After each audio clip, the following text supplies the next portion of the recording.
Salut les gars, c'est Mani pour la suite des essais du KDM Successor. On lui a bien évidemment repassé sa carrosserie d'origine qui est bien plus belle que ce qu'on avait fait, mais pour aller sur le skatepark et compagnie c'était plus prudent. On a passé des pare-chocs de Slash 4x4 dessus, c'est un peu trop loin derrière mais ça va bien protéger. On a dû le faire depuis le début pour essayer d'économiser la carreau. Ce que j'ai fait là, c'est que j'ai rehaussé la carreau. J'ai pris deux supports carreau complets de Traxxas Slash pour remonter la carreau. Et les origines servent donc à adapter rapidement la carreau de Truggy du coup dessus. Ça évite que ce soit trop compliqué. Ça lui donne aussi un petit peu un autre look d'avoir la carreau un peu plus haut, moi je préfère. On est en 3S, 4000 kV d'origine et on est en 12,54. Hein. J'étais pas en 13 la dernière fois d'origine, donc c'est un pignon de 15. On est passé en 12. Et la vibration était pas seulement due au fait que le tube de cardan était un petit peu voilé suite à la brutalité des essais sur le skatepark, mais il entre en vibration. C'est un tube en alu et en 3S 4000 kV, même en 12,54 là on tourne trop vite. Ce qui secoue tout l'intérieur, y compris bien sûr un roulement, le diff central. Et les noix, tout ça, ça vibre, ça frotte à droite, à gauche. Donc là, je suis en 3S 12,54, mais j'ai bridé à 80%. En fait, juste un peu avant que la vibration arrive. Tu vois, en l'air, à vide, on arrive à l'atteindre un tout petit peu, mais léger. Donc définitivement, soit tu le laisses en 2S d'origine comme il est, ça va très bien. Pour débuter, c'est un engin débutant. Ou pilote occasionnel, donc c'était pas trop demandant tes engins pour se faire plaisir en RC, ça suffit large parce qu'il est quand même tout ce qu'il faut d'origine.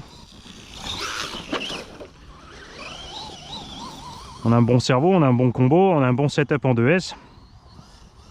Les huiles c'est toujours chacun sa sauce, tu peux le laisser largement d'origine, moi j'ai préféré durcir quand même. Je rappelle que KDM, contrairement à beaucoup de marques, sont à l'écoute, donc ils vont faire un tas de choses suivant les essais là. Ils ont déjà décidé de mettre de l'huile de diff plus dure d'origine au centre.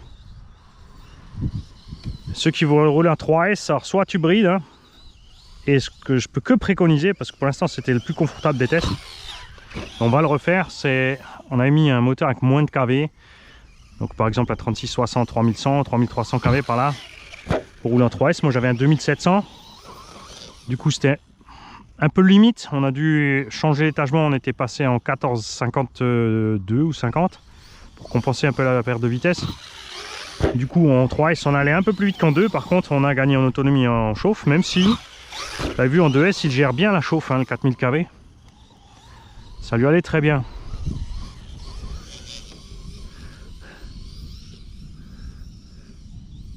Donc maintenant il n'y a plus qu'à éprouver l'endurance de la transmise des cardans.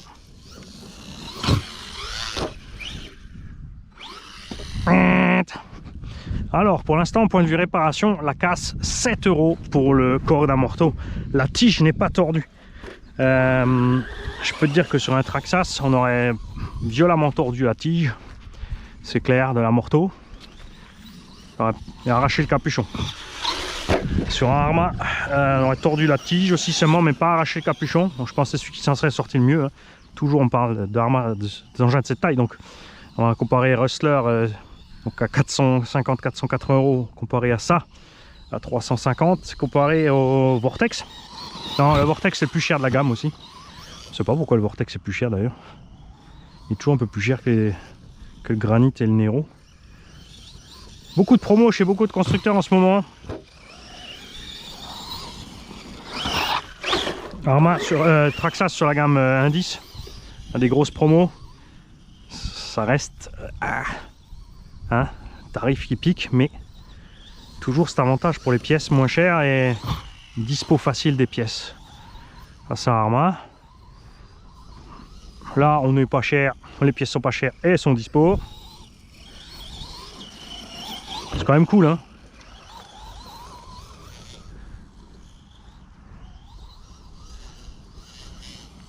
Plein d'options sympas aussi, hein, les amortos alu, support moteur avec refroidisseur et plus rigide. Ce qui me plaît énormément chez KDM, c'est qu'on va pouvoir avoir, grâce à Action Modisme, hein, c'est lui qui a poussé ça, hein, il ne comptait pas le faire du tout, hein. c'est l'engin en kit. Donc un kit identique au RTR, donc moins cher, et un kit avec les options déjà améliorées. Et ça c'est cool. Je pense vraiment que j'avais pu l'avoir avant. Évidemment, je me serais dirigé clairement vers le kit option, enfin le kit optionné, et mis ma propre électronique dedans.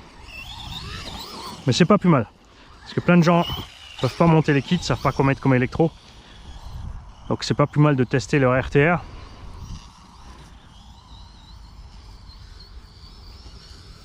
Les roulements aussi vont être upgradés, hein, parce que les premiers, il y a des roulements non étanches.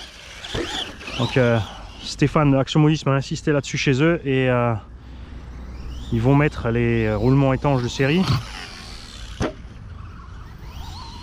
Ouais, il en veut notre Stéphane, il est difficile aussi, il a raison. Il veut que les clients aient la paix quand ils roulent.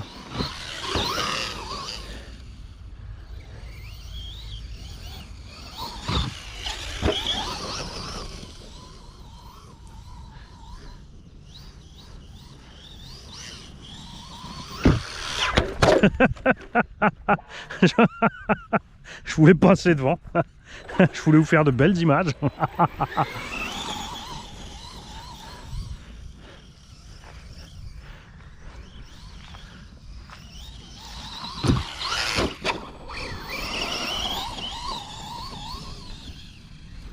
Il a fait l'herbe haute, hein. Même si ce genre d'engin a le gabarit d'un buggy 1.8, il n'a pas le poids, il a moins de S à bord, un moteur plus petit, donc l'herbe haute ça les fait souffrir plus, hein.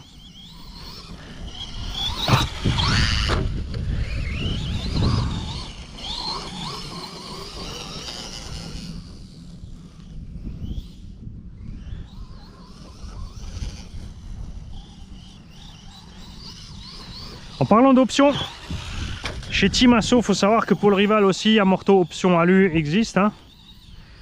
Ceux de la gamme des SC Indice complètes qu'ils ont. Et aussi les cardans et des noix en ferraille dispo. C'est un peu plus cher. Ça c'est un peu dommage par contre pour la dispo de ces pièces là et le prix. De l'autre côté perso, avec les cardans plastiques Team Asso Rival, j'ai pas eu de problème, donc je compte sur vous pour me dire si vous roulez en 2, en 3S, si vous avez déjà eu des soucis avec les cardans d'option, avec les cardans de série de la gamme Rival Pro 4 SC. Si vous avez mis des roues plus lourdes, si vous avez changé quelque chose, si c'est arrivé à usure ou crash, pensez toujours que sur tout modèle, les pierres qui se glissent dans les jantes peuvent poser problème, hein.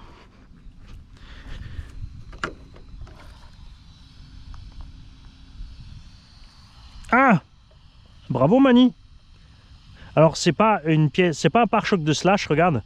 C'est un pare-choc. C'était pour essayer.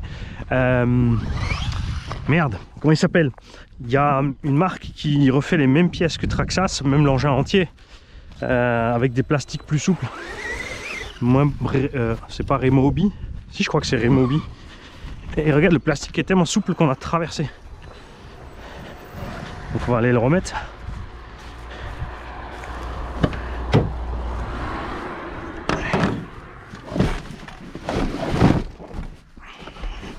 Je vous garde avec moi. Vous noterez que la télécommande est sur le toit parce que je vais la chercher dans 2 minutes. C'est certain. Alors.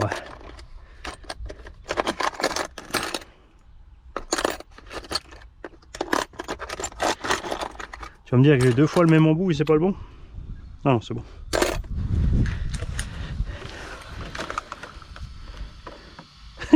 Si, t'as pris le mauvais, Mani.